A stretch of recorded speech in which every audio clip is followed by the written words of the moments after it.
Ogie Alcacid, muntik mamatay ng mabilaukan sa kinakaing manok. Matapos kasi ng concert, kumain siya ng kapirasong manok na hindi niya nginuya. Ayon sa kanya, ugali niya kasing hindi nginunguya ang kinakain niya. Yung manok medyo dry at may ubos siya that time. Dahil nabilaukan, nasundan naman agad ito na nahimatay siya. Good thing na nandan doon ang pangalawang anak ni Ogie sa kanyang first wife na si Michelle Van Aimeren, si Sarah Alcacid na isang nurse. Ito ang nakatulong sa kanya para maligtas sa kamatayan. Muntik nang mabiyuda si Regine Velasquez. Yeah, kasi interview ito ni Kuya Romel ni Ogie sa isang podcast kung saan sinabi niya na talagang na-experience niya yung near-death experience, Kuya Romel, na di ba minsan nararamdaman din natin yung nabibilaukan tayo? Ako naranasan ko yan sa airport, na sa domestic. Kumain ako nung yung beef na karne na kodrado. Beef na karne, no? Oo, beef na karne. Beef na karne. Oo, tama naman, di ba? Pati nga yung beef. Oo, kumain ako tapos talagang naano Na-chop. siya dito.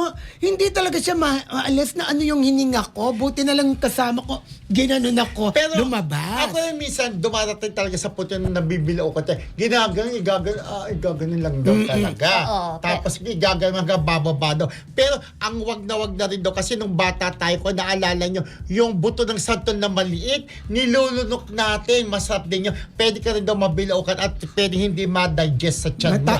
Tutubo daw sa loob ng tiyan talaga, mo. eto, mabuti lang andyan yung nurse na anak niya rin na nakatulong. Kung hindi, nagkataong tama, Regine Velasquez, wala ng jowa, di ba? Siguro, hindi pa talaga panahon ni Ogie. Ang tawag yung first aid yung ginawa ng kanyang anak. Oo, nangyari ito sa 15th, kasi ba 15th anniversary ng, kumbaga wedding anniversary nila ni Regine Velasquez. After nung concert kung saan nag-guest si Regine, ay kumain sila kasama ng mga banda.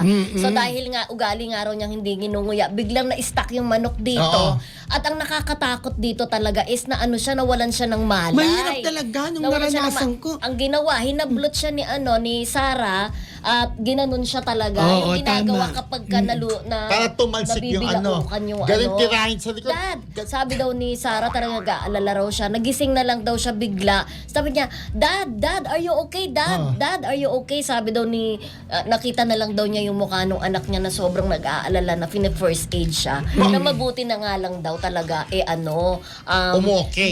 Siya, Lumabas. nurse, di ba? Kasi ngayon, so aral yan sa mga nangyari po kay Ogie Alcacid. So dapat alam natin na kapag kumakain tayo nginunguya. Ako rin minsan hindi ko nginunguya, diretso na dito. Special pagkakanin. Pero dapat nginunguya ang gamit ng Dapat ngipin. nginunguya. Kasi kaya nga may ngipin. Ang ngipin ay gamit sa pagnguya-nguya kasi matitigas sa pagkain. Pag nginunguya, madudurog. Pag nadurog, diretso sa tiyan. Pag diretso sa tiyan, diretso na Ang na-realize daw ni Ogie, yung life is so short pala talaga daw. If life Buti is na so lang, short, buti na lang daw walang life is so nangyari sa kanya. Tapos si Regine Velasquez, nanginginig daw talaga siya sa takot. Siyempre. Na talaga akala daw niya talaga kung anong mangyayari talaga. Nawalan ka ng malay Di ba kuya? Nakakatakot yun Alam niyo, maraming beses ko na rin nakasama na kumakain si Ogie. Ang napansin ko lang, hindi ko napansin na hindi siya ngumuya. Ano ba talaga napansin Ang o napansin hindi ko mo lang, napansin? konti lang siya kung kumain. Ayun. Oo. Di ba hindi siya kumakain ng marami. Kasi sabi nga pagka koti-koti, dahan-dahan ng pagkain kasi mabubusog Huwag magmamadali, ka agad sabi. oo. Kung mabisa ko kumain, pagka dyan laptas. Ewan ko lang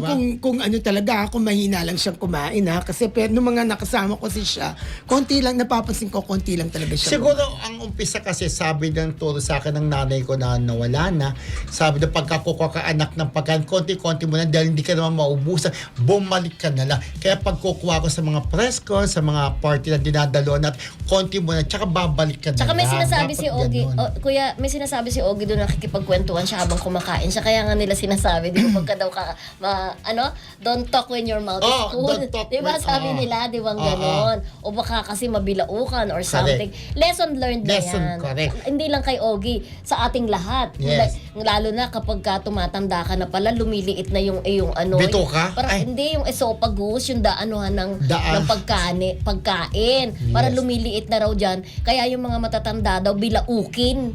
Bilaukin na tayo pag nagkakaedad na. Ako kasi rin, nabibila. yung mga organs din natin, tumatanda na rin sila. Correct. Oo, okay. At saka after ng maggano ni Ogie, Naku, busy siya ngayon sa pag-golf, no? Yun. No? Baka may magtanong kung kumusta si Ogie. Okay Busy na po siya sa Okay. pag-golf at syempre, yung mga singing engagement